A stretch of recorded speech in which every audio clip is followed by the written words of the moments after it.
అంతర్జాతీయ రాజకీయాల్లో ఇప్పుడు ఎక్కడ చూసినా ఒక్కటే చర్చ. ఎప్పుడు ఏ నిమిషాన ఏం జరుగుతుందో అనే ఉత్కంఠ. ఒకప్పుడు మిత్రదేశాలుగా ఉన్న ఇరాన్, ఇజ్రాయెల్ నేడు బద్ధ శత్రువులుగా మారి ప్రపంచాన్ని యుద్ధం అంచున నిలబెట్టాయి. అయితే అమెరికా లాంటి అగ్రరాజ్యాలే ఇరాన్ను చూసి ఎందుకు వెనగడుకు వేస్తున్నాయి? కేవలం క్షిపణులు, అణుబాంబులేనా, లేక అంతకు మించిన వ్యూహం ఏదైనా ఇరాన్ దగ్గరుందా? సముద్ర గర్భంలో నిశ్శబ్దంగా వేటాడే ఆ సైలెంట్ కిల్లర్స్ ఏంటి? వేల టన్నుల బరువుండే భారీ యుద్ధ నౌకలను కేవలం 10 టన్నుల బరువుండే చిన్న పడవలు ఎలా గడగడలాడిస్తున్నాయి? హెర్మూజ్ జలసంధిలో ఇరాన్ పన్నుతోన్న ఆ మస్కిటో ఫ్లీట్ వ్యూహం ఏంటి? అసలు ఇరాన్ రక్షణ వ్యవస్థలో ఉన్న ఆ రహస్య ఆయుధాల వెనక ఉన్న అసలు కథ ఏంటి? అగ్నిగుండంలా మారిన మధ్యప్రాచ్యం, హార్ముజ్ జలసంధిలో దోమల దండు, ఇరాన్ మస్కిటో ఫ్లీట్ వ్యూహం ఏంటి?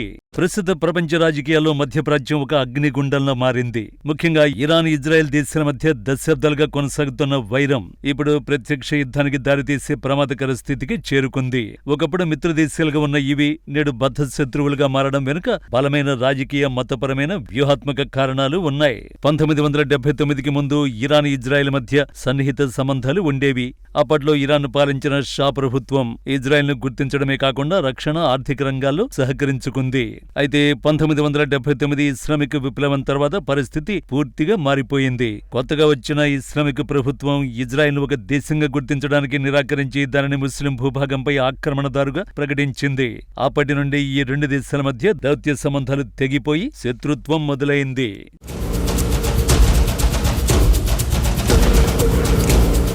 చాలా కాలం పాటు ఈ రెండు దేశాలు రహస్యంగా పోరాడుకున్నాయి. సైబర్ దాడులు, శాస్త్రవేత్తల హత్యలు మరియు సముద్రంలో నౌకలపై దాడులకే పరిమితమయ్యాయి. అయితే ఇటీవలి కాలంలో ఇవి ప్రత్యక్ష దాడులకు దిగుతున్నాయి. సిరియాలోని ఇరాన్ రాయబార కార్యాలయంపై జరిగిన దాడికి ప్రతిచర్యగా ఇరాన్ మొదటిసారిగా తన సొంత భూభాగం నుండి ఇజ్రాయెల్పై క్షిపణులు, డ్రోన్లతో దాడి చేయడం అంతర్జాతీయంగా ఆందోళన కలిగించింది.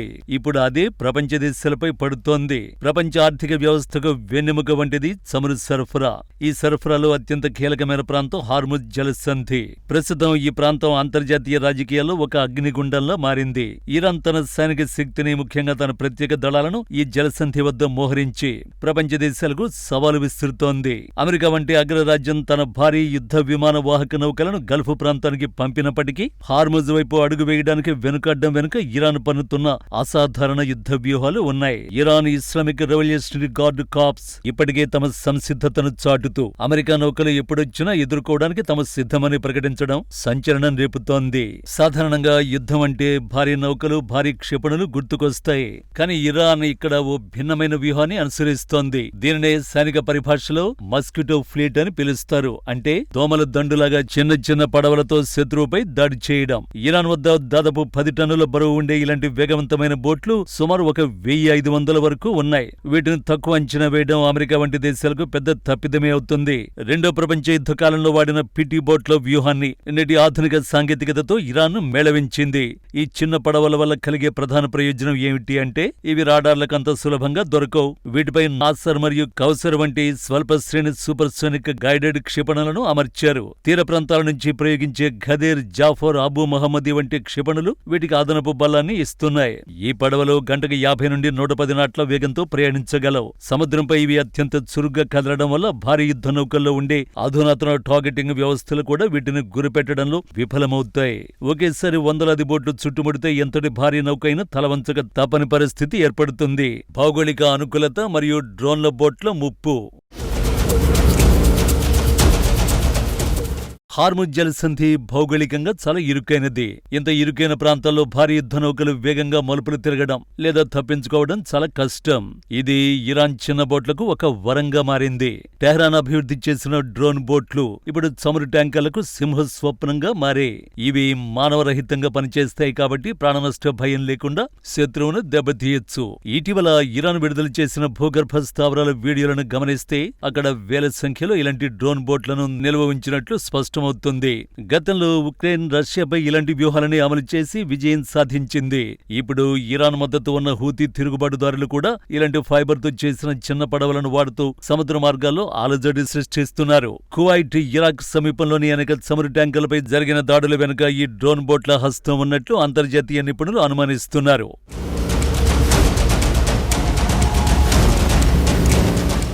ఇరాన్ ఆయుధ సంపత్తిలో మరో అత్యంత ప్రమాదకరమైన ఆయుధం అజదార్. ఇది ఒక మానవరహిత అండర్వాటర్ వెహికల్, అంటే నీటి లోపల ప్రయాణించే డ్రోన్. ఇది దాదాపు 4 రోజుల పాటు నీటి అడుగున ఉండి 600 కిలోమీటర్ల మేర గస్తీ కాయగలదు. దీనిని గుర్తించడం రాడార్లకే కాదు, సోనార్ వ్యవస్థలకు కూడా చాలా కష్టమైన పని. అమెరికా నౌకల్ని లక్ష్యంగా చేసుకునే దీనిని ప్రత్యేకంగా రూపొందించారు.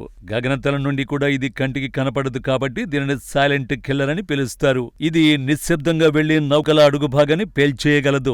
ఆర్థిక రక్షణపరమైన పరిణామాలు. ఇరాన్ అనుసరిస్తున్న ఈ గెరిల్లా యుద్ధ వ్యూహాలు అమెరికా మరియు ఇజ్రాయెల్ దేశాలకు భారీ ఆర్థిక భారంగా మారుతున్నాయి. ఓ చిన్న పడవను అడ్డుకోవడానికి లక్షల డాలర్ల ఖరీదైన క్షిపణులను వాడాల్సి వస్తోంది.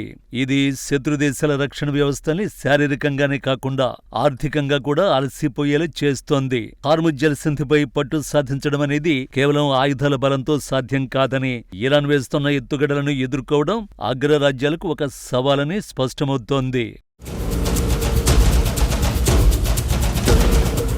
మొత్తానికి ఇరాన్ సిద్ధం చేసిన ఈ ప్రత్యేక దళం మరియు వారి వద్ద ఉన్న వినూత్న ఆయుధాలు ప్రపంచ చమురు రవాణా మార్గంలో ఒక అనిశ్చితిని సృష్టించే.